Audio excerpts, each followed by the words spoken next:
বাংলাদেশের ফুটবলে খুব পরিচিত নাম হরি খারকা। গেল শতকের শেষ দিকে এসে ঢাকাই ফুটবলে খেলেছেন দীর্ঘদিন, ট্রফিও জিতিয়েছেন মোহামেডানকে। ফুটবলার পরিচয় ঝেড়ে এখন তিনি পুরো দস্তুর কোচ। নেপাল মহিলা দলের দায়িত্বে বেশ সক্রিয়। তার অধীনে চলমান সাফের শিরোপার অন্যতম দাবিদারও স্বাগতিক দেশটি। তবে সব ব্যস্ততার পরও মোহামেডানকে মনে রেখেছেন। রংসালায় দলের অনুশীলন শেষে বাংলাদেশি গণমাধ্যমের সামনে খুলে দিয়েছেন স্মৃতির ঝাঁপি। মোহামেডান অনেক বড় একটি নাম, ক্লাবটির অনেকেই জাতীয় দলে খেলতো। আমার অনেক বড় সৌভাগ্য যে আমি ওখানে খেলতে পেরেছি, ট্রফিও জিতেছি। ওরা আমাকে যথেষ্ট সম্মান দেখিয়েছে।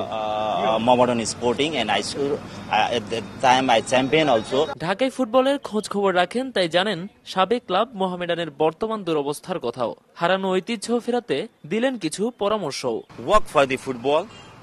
দেখুন, শুধু যে বাংলাদেশেই না, এই অঞ্চলের বড় একটি নাম মোহামেডান।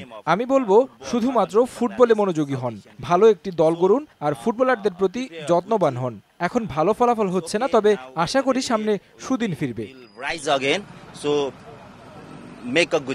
তবে বাংলাদেশ নারী দলের ভূয়সী প্রশংসা ঝরেছে খারকার কণ্ঠে।